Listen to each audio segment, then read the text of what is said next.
I wanted to point out a recent poll from UT Tyler and Dallas Morning News showing that Governor Abbott and Beto O'Rourke are about 2 percentage points apart when it comes to Texas female voters.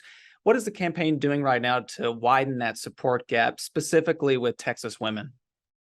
Yeah, so as far as reaching out to women voters, it's the same as what we're doing with all Texas voters, and it's making sure that we're engaging them on the issues that they care about, the issues that are facing our state, talking to them about all of the jobs that the governor has created and is going to continue creating, how the Texas economy is the economic engine of the nation because of his business-friendly policies.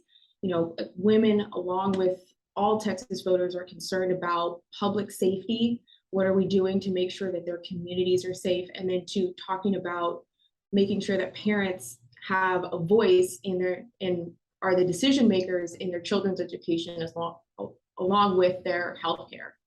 I did want to ask you about abortion as well, because polling is showing that that issue in particular will be a motivating factor for voters on both sides this November. Another poll that we wanted to highlight was this one from UT's Texas Politics Project, showing that 80% of Texans support some level of access to abortion for victims of incest or rape. Now, the governor has supported a near total ban on abortion. So how are you thinking that his support of banning abortion without these specific exceptions might affect the direction of the campaign?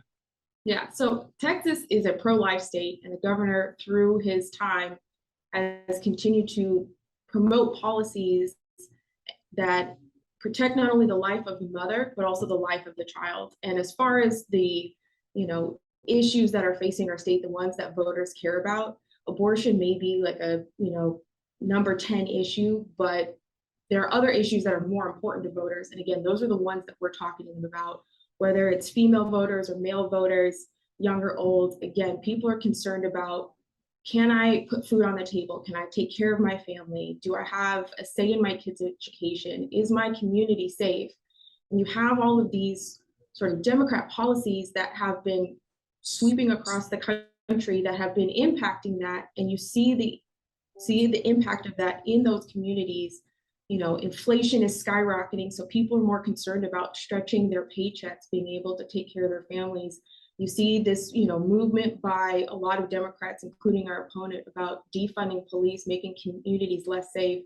So again, it's talking to them about the issues that they care about and the governor's record on those issues of backing law enforcement and supporting them, of passing legislation and signing legislation last year that defunds any city, that defunds police, of business-friendly policies, again, that are going to create jobs, create more jobs. Texas, for I think it's like the last 9 months, has beaten our record of adding total jobs to the state. And so again, it's talking to them about the issues that they care about. Just circling back to abortion, from what you're saying, it seems like you don't feel that issue will be much of a factor moving forward in the election in the months ahead. Again, yeah, that we just haven't seen that be a top issue that that's going to be a deciding factor for voters. Yes, there's obviously going to be voters where that's something that they're concerned about. And again, we will talk about the governor's record of signing legislation and promoting policies that, again, protect the life of the mother and the child, of getting record funding to programs like Alternatives to Abortion, record funding for women's health care. We'll talk to them and let them know what the governor has done on those issues. But again, it's about engaging them on the issues, the important issues that are facing our state and that the voters care about. Turning and speaking about education and school safety, the governor has taken several actions after the school shooting in Uvalde, including calling for these special legislative committees and also comprehensive school safety reviews. Yet families have told us in much of our coverage that they still don't feel, or they're worried about sending their kids back to school since the new school year is beginning. How does this campaign work to assure voters that, this candidate, your candidate, is the one who can help keep their kids safe? Yes, so as far as the campaign is concerned, again, it's talking about what the governor has done since the shooting in Uvalde, talking about the 6 directives that he signed immediately afterwards, getting different agencies engaged to increase the school safety measures and also mental health initiatives across the state, directing DPS, the Texas Education Agency, the Texas School Safety Center, getting the alert training program out there to law enforcement, to schools across the state, and making sure that making sure that, again, as the schools are, as students and parents and teachers are going back to school this fall, that they know that there are measures that are being put in place that, again, this fall we'll have, I think it's the Texas School Safety Center that's going to be doing these sort of intruder sort of inspections, seeing where there may be some weak points and what can be done to improve the school safety, but again, addressing mental health. And so we'll be talking to voters about what the governor has done and is doing so that way parents feel secure in sending their kids to school. And finally, Renae, I just wanted to ask you, you mentioned that, businesses are relocating here to Texas, and the governor has touted that a lot. But one thing I noticed is that he joked back in last month at CPAC while he was speaking there about, Texas shipping out liberal voters to California. And again, he was joking in that comment there, but I'm wondering if what is the campaign doing to reassure people that Texas is a place for everybody?